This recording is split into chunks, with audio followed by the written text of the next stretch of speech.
Hi, everyone. This is acyuta-bhava from Nightlight Astrology, and today we are going to be taking a look at the sun's upcoming opposition with the planet Uranus. This is happening today, November 3rd, into tomorrow, November 4th. So we'll take a look at that on the real-time clock and then talk about the archetypal combination between the sun and Uranus and give you a sense of what to watch for. Before I do that, we are just 10 days away from the start of my new program, Ancient Astrology for the Modern Mystic. There's still time to sign up. And you can learn more about it by going to my website, nightlightastrology.com. Click on the courses tab, go to the first year course, and then you can scroll down and learn all about it. The course features over 100 hours worth of classroom content, 30 online webinar classes. You can attend them live or you can follow along with the recordings at your own pace. There is a optional certification test at the end of the program. You also have a whole year after the program is over within which you can take the test. There are breakout study sessions outside of normal classes led by our tutoring staff where you can ask questions and receive help in trying to understand the material of any unit that we've gone through. There is a forum discussion that also is staffed with tutors. You can reach out to me anytime throughout the year with questions. There's also guest lectures, 12 of them that come in throughout the year. Tons of bonus content, suggested reading, tutorials on how to use your software programs, all sorts of stuff like that. It is a great learning experience for people who want to immerse themselves in ancient astrology, develop your predictive skills, maybe set yourself up to be able to read for other people. By the end of the program, we host a lot of live clients in the classroom. You get to see me read for people and break down those readings together as a class. I love this program. It is my favorite thing that I do is to teach people and lead people through this immersive learning experience. We've had thousands of people come through the program.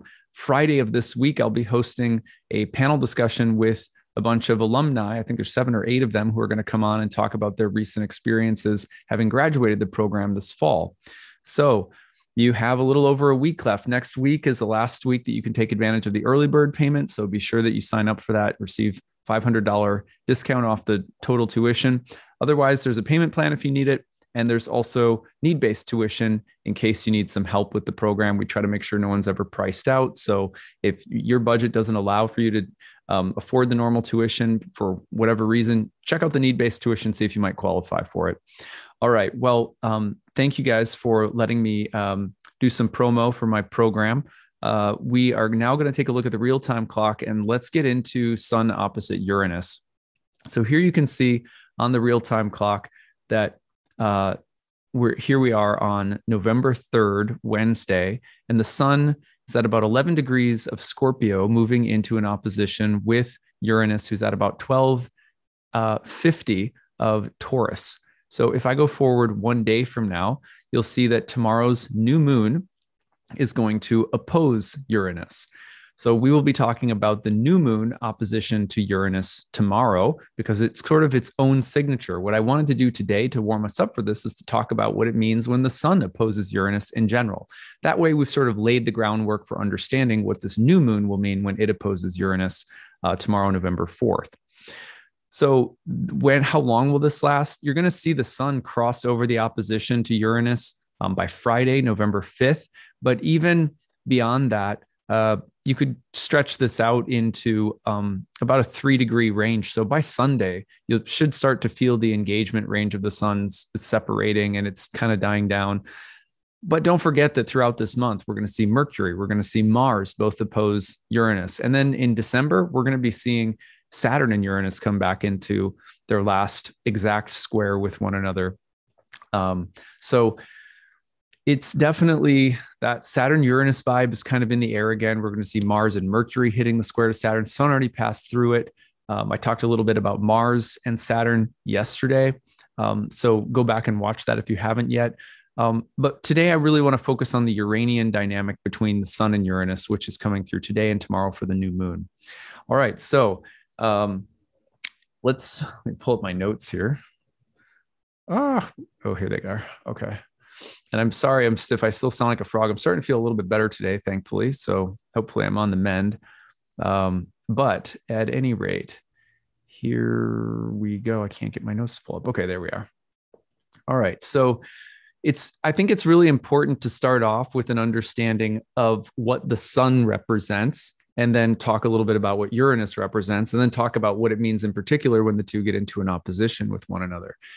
So first of all, in the textbook left to us called the Anthology of Vettius Valens, one of the most comprehensive textbooks on astrology that was left to us during the Hellenistic era, where the author Vettius Valens, a Roman, he actually calls on lots of previous authors from the tradition that came well before him. So it's considered a very reliable textbook in that regard because he's calling on ancient sources.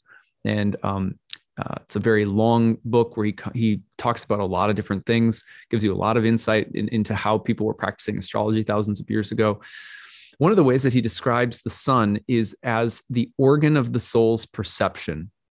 The organ of the soul's perception. He also describes it as spirit or daimon, and he also describes it as the noetic light. So we have lots of things that planets can signify. A planet could signify a person, like a father, like the sun could signify your father, or the sun could signify a boss or an authority figure or someone who's famous, or the sun could signify someone who has a lot of knowledge about something. All different kinds of more literal, concretized images that trickle down from the archetype of that the sun represents. But what is, broadly speaking, an archetype is an archetype is like a mandala more than it is just one thing. An archetype has something like a jewel at the center, a central meditative core, and yet the emanations from that core are many. They're variegated, they're multidimensional, and multivalent. And so one of the ways that Valens is trying to get at the core of the sun, not that it's father, it's this, that, but he's trying to get at the core of it by describing it as the noetic light, the organ of the soul's perception. So you could say that the sun represents the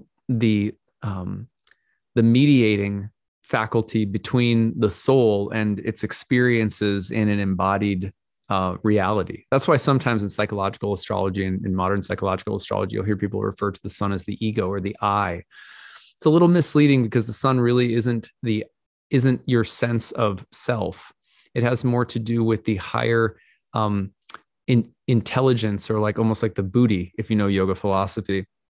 It has to do with the idea that the way that the soul, if you want to understand the soul, look at what you are intending, look at what you want, look at what you're motivated by, look at the actions that you're taking, and look at the choices that you make and how you discern between different things in the world and pursue something. So the sun is related to when we say the noetic light, we mean that it gives indications for what is on the heart or mind of the soul. It's giving us a sense of what the soul, what images and desires and fears that the soul has. So this is why the sun is also described as the planet that is correlated to the actions that we will take in the course of our lifetime based on the desires or seed images that compel the plot line of our life. So in this sense, if you want to get to know someone, get to know what they're doing with their life. If you want to get to know a soul, look at what they're spending their time thinking about, look at what they're spending their time doing, look at what they fear and look at what they desire, the different images that they desire, the different actions that they take. They're like, you're getting to know something of the soul through them. So the noetic light also means that if we reflect upon our actions, if we reflect upon our desires, if we reflect upon our fears, if we meditate upon the choices that we're making, that it's through that kind of activity that we also start to see in the mirror of the mind something of the true nature of the soul. So the sun is this very esoteric planet, actually. And when we think of the sun in any aspect that it's getting into, in the one very simple way of thinking about it is that this is a time where the actions that I'm taking, the desires that I have, the images that compel me are going through some kind of change, or they're meeting some some archetype, and they're going to have some kind of response. There's something coming in that's going to encounter that has an impact on the plot line of our life. And the plot line, the plot lines are always changing. There's a plot line of today. There's a plot line of the week. There's a plot line of your whole life. There's a plot line of different seasons of life within different areas of life. So there's not just one plot line, but many.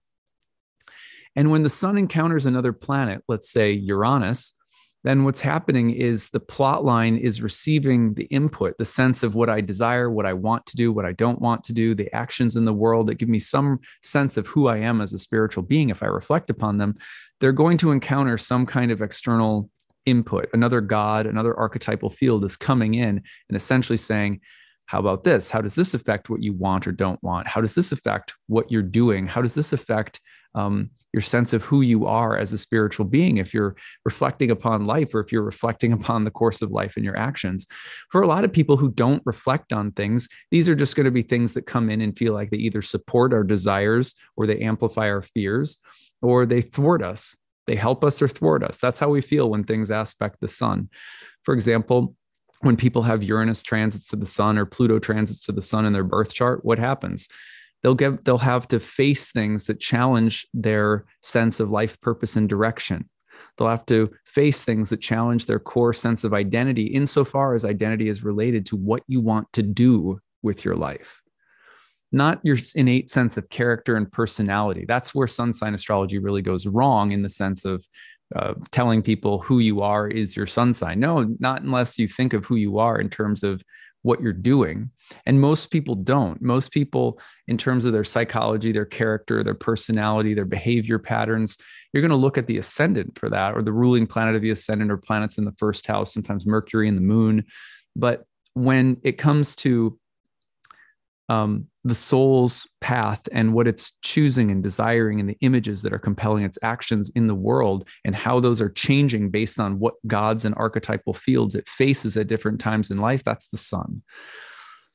So the sun is facing off in an opposition with Uranus at the time of a new moon tomorrow. We'll talk about the new moon piece tomorrow. But on the other hand, what does Uranus represent?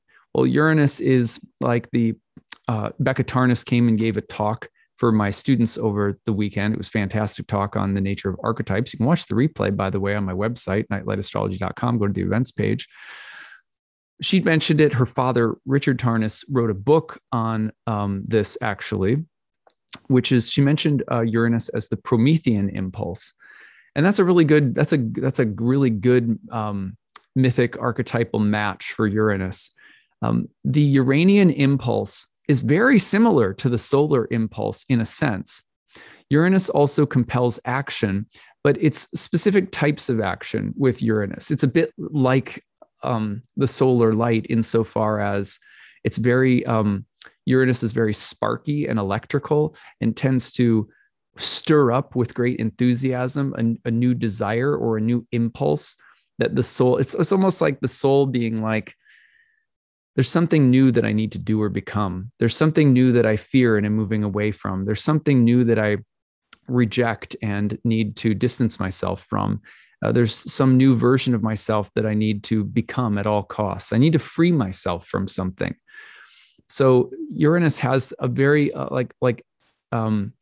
it's a bit like a lightning bolt that strikes and flashes and illuminates and says, very similar to the sun, now I must go and do this. Now I'm being compelled by this action. These are the desires and the images that compel my soul to do things in this body, in this lifetime.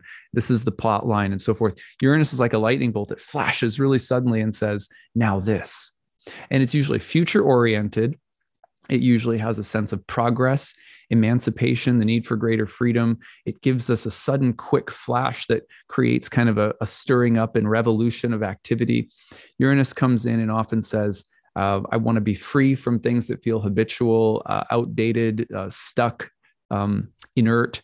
Uranus comes along and wants to challenge the authority of existing images and commitments that we have to those images in our life. Be damned with this. Why am I even doing this any longer? Let me go do something else. So it gives us that kind of feeling. And it can also be the impulse to challenge or defy authority. But remember that authority in this case is almost like the authority of a prevailing image, the image that compels us to follow some kind of path. And Uranus comes in and says, well, what about this path?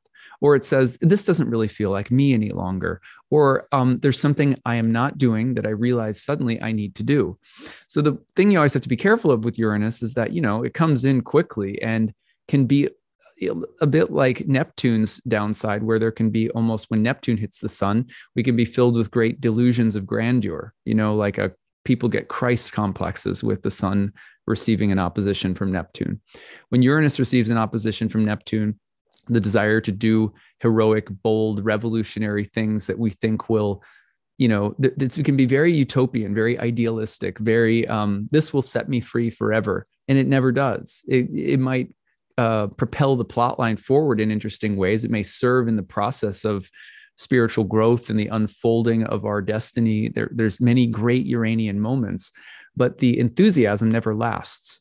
The feeling of riding the lightning that comes with the Uranus transit doesn't last forever, but the flash and the illumination can compel and change our life course. And it can change our sense of what we are and what we aren't, and what we want and what we don't want. And it can free us from things that aren't working any longer and inspire us with new activities. So that's a sort of Sun-Uranus dynamic. Now, when the sun meets Uranus through the opposition, this implies that the kinds of actions, the kinds of impulses, the lightning strikes that are coming through and changing the dynamic of the sun, they can come with a kind of polarization or a sense of extreme choices between different images. Well, I'm doing this, but then there's this other thing. Well, I'm responsible to this, but I don't want to be. So you have to watch for the underlying feeling of polarization. So revolution, change of action, change of direction, sense of what we're committed to, and the need for progress and innovation and change that comes very quickly and suddenly, but may come with some sense of extremes and polarization. So it can be a little bit more intense and confrontational when the sun opposes Uranus in particular, which means that the extremes we also have to look for are like hubris. Well, I'm going to change at all costs and be damned what anyone else thinks. And you can get really puffed up and a little bit inflated.